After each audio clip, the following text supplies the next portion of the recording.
आजच्या या रोड मराठा स्नेह संमेलनाच्या कार्यक्रमाचे अध्यक्ष माननीय श्रीमंत शाहू महाराज साहेब,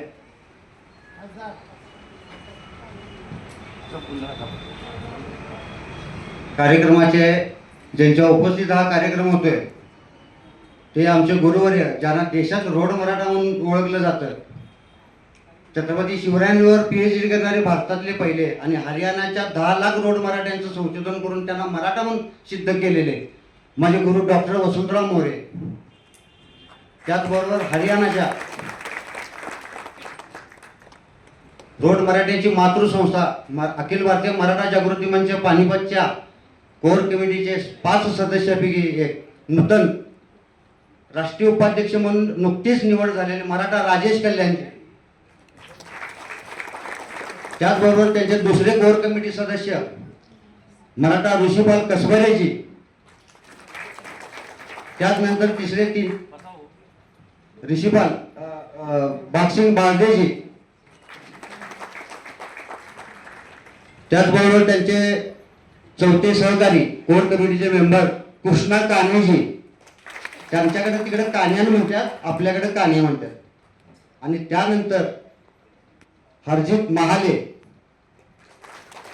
त्याचबरोबर कोल्हापुरातल्या विविध सामाजिक संघटनांचे कार्यकर्ते पदाधिकारी, ज्यामध्ये आमचे नाना असतील, राजमाता जिजाऊ ब्रिगेडच्या आमच्या सुनीताताई, आमचे चंद्रकांत पाटील साहेब, आमचे बाबा माणिक साहेब, उमेश पवार, बबनराव रानगे साहेब, शशिकांत पाटील, आमचे भंडारे साहेब, आमचे सोमनाथ घोडेराव साहेब, विजय पाटील साहेब, आमचे छावाचे सावंत साहेब, असे विविध मंडळी इथं बेळगाववरून देखील आमचे काही पानिपत चळवळीची मंडळी आहेत, ते आमचे संजय मोरे साहेब, त्याचबरोबर आमच्या जिजाऊ ब्रिगेड मराठा महासंघाच्या शैलेजा भोसलेताई, सविता पाटील मॅडम, मुंबईवरून आल्यात आमच्या प्रज्ञा जाधव मॅडम.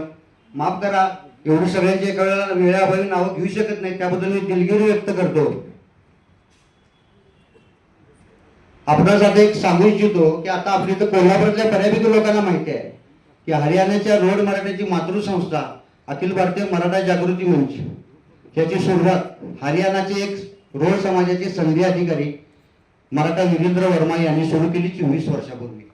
त्यावेळेला त्यांच्या नावापुढे काही मराठा नव्हतं, पण ज्या वेळेला ते आईस सेवेमध्ये असताना दिल्लीमध्ये एका कॉन्फरन्सला ते गेले असता त्यांनी तिथं एक प्रश्न विचारला होता की आम्ही रोड समाज शिंक आल्यानंतर छत्रपती की जय का म्हणतो. त्यावेळेला त्यांना डॉक्टर वसंतराव मोरे सरांचं नाव सुचवलं गेलं. आता डॉक्टर वसंतराव मोरे सरांचं नाव एवढ्यासाठी सुचवलं गेलं की त्यावेळेला मोरे सर हे उत्तर भारत हिंदी परिषदेचे महासचिव होते आणि 1976 सरांची देशातली पहिलीची पिढी, म्हणजे आता या PhDला 50 वर्षे झाली आणि उत्तर भारतात सुपरिचित असल्यामुळं मोरे सर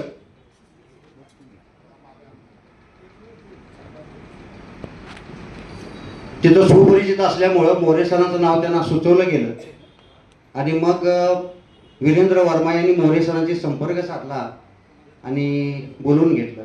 सर म्हणले की मी ठीक आहे, त्यावेळेला मला जेवढं काय जमतंय त्याच्यामध्ये जर तथ्य असेल तर मी नक्कीच काम करेन. झालं, मग संशोधन सुरू झालं. हे 2001 पासून ही चळवळ सुरू झाली आणि त्यावेळेला जवळजवळ त्यावेळेला 7-7.5 लाख लोकसंख्या होती, त्यातल्या अर्धे एक लोक विरोधात होते. म्हणजे ह्यातले सुद्धा आता 5 मधले सुद्धा काही लोकांना सुरुवातीला आम्ही मराठा हे पटलेलं नाही, तोंडावर सांगतो यांच्या. पण ज्या वेळेला मोरे सरांनी पुराव्याच्या आधारे, तत्वाच्या आधारे ज्या वेळेला त्यांना सांगितलं, कारण त्यांचं एकच छत्रपती घराण्याशी असलेलं रोड मराठ्यांचं नातं बघा, आत्ता देखील लहान मुलाला 2026 सांगतोय मी, शिंक आली की छत्रपती जे आत्ता देखील उद्गारलं जातं. हे भारतातली एकमेव घटना आहे आणि हाच एक मोठा आधार ठरला ते संशोधन करायला. आणि मग ते संशोधन सुरू झालं. जवळजवळ ते 2010ला संशोधन संपलं. 2010 साली राष्ट्रपती प्रतिभाताईंच्या हस्ते त्या संशोधन ग्रंथाचं प्रकाशन झालं. त्यावेळेला प्रतिभाताईंनी सांगितले की तुम्ही पानिपतला कार्यक्रम करा आणि त्यावेळेपासून 2012ला तो भव्यदिव्य कार्यक्रम झाला. तत्पूर्वी 2003 पासून मराठा मिलन सोहळा ह्या कार्यक्रमाचं स्वरूप होतं आणि 2012 नंतर त्याचं रूपांतर मराठा शौर्य दिवसात झालं. आणि हा देशातला हा एकमेव मराठा शौर्य दिवस पहिला सुरू झाला, पानिपतवाल्याने सुरू केला. त्यानंतर त्यावेळेला आम्ही काय ह्या चळवळीपासून मी तर स्वतः वैयक्तिक कोसळून होतो. मला फक्त ते पेपरमधनं ऐकलेलीच बातमी माहिती असायची की आज पानिपतला ते असे झालं ते झालं, आणि मला ती ओढ होती आधी. मग त्यावेळेला मी एकदा 2013ला मोरे सरांशी कॉन्टॅक्ट केला. मला समजलं की असं असं कोल्हापूरचे डॉक्टर मोरे आहेत आणि ते असं असं काम करतात. आणि मी सरांच्या घरी गेलो. संध्याकाळची वेळ होती, सर बाहेर बसलेले, आणि मग झालं सरांच्या बरोबर भेटलो. जे त्या दिवशी मी सरांच्या घरी गेलो त्या दिवशी मी या चळवळीला जॉईन झालो. आजपर्यंत त्या चळवळीचं मी काम करत आहे.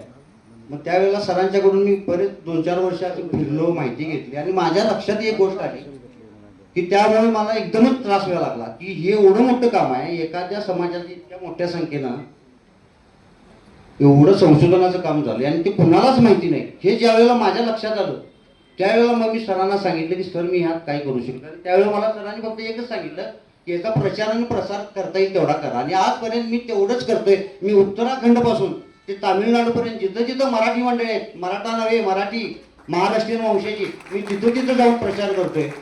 मॉरिशियस, कॅनडा, ऑस्ट्रेलिया, विदेशातल्या लोकांना देखील ह्या कार्यक्रमाला बोलवलं आणि एक संपूर्ण राज्य फिरून मी प्रत्येक ठिकाणी सुरुवातीला, त्यावेळेला सोशल मीडिया नव्हता एवढा, 13, 14, 15ला.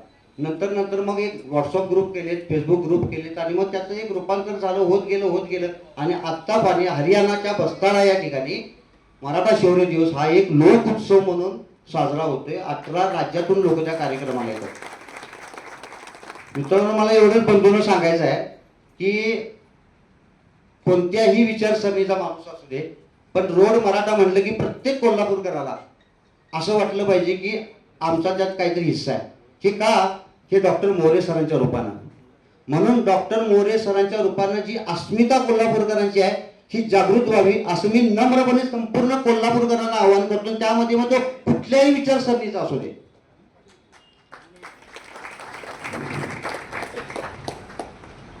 मी आता जास्त वेळ घेत नाही, पण जाता जाता आणखीन एक सांगतो. मी पत्रकार बांधवांना सुद्धा ह्या बाबतीत त्यांचा मी पहिल्यापासून धन्यवाद देतो. कारण पत्रकार बांधवांनी सुद्धा रोड मराठ्यांची चळवळ आणि त्याला बळकट येण्यासाठी त्यांच्या पद्धतीने जी त्यांनी लेखणी केलेली आहे ती जबरदस्त आणि प्रभावी केलेली आहे. मी त्यामुळं पत्रकार बांधवांचं सगळ्या, मग सोशल मीडिया असेल, प्रिंट मीडिया असेल, इलेक्ट्रॉनिक मीडिया असेल, कुठलेही. दुसरी गोष्ट आणखीन एक मला सांगावीशी वाटल्या की अशी माझी विनंती राहील महाराज साहेबांना की रोड मराठ्यांचा इतिहास कमीत कमी एखाद्या अभ्यासक्रमात पाठ्यपुस्तकात यावा. आणि ही काय माझी मागणी वावगी आहे असं मला काय वाटत नाही महाराज साहेब. कारण एखाद्या समाजाचं संशोधन झालेलं हे देशातलं एकमेव उदाहरण आहे. त्यामुळे त्यासुद्धा त्या गोष्टीचा आपण जरासा विचार करावा असं मला वाटतंय. एक पानिपत प्रेमी आणि एक शिवभक्त या नात्यानं मी आता जास्त वेळ घेत नाही. माझ्याकडून काय चूक झाली असेल तर मला माफ करा. आणि पुढील सूत्रसंचालन करण्यासाठी मी रजा घेतो. जय हिंद, जय शिवराय, जय भारत. धन्यवाद मिलिंदजी. खासदार छत्रपती शाहू महाराजांना दुसऱ्या एका कार्यक्रमाला जायचं असल्यामुळं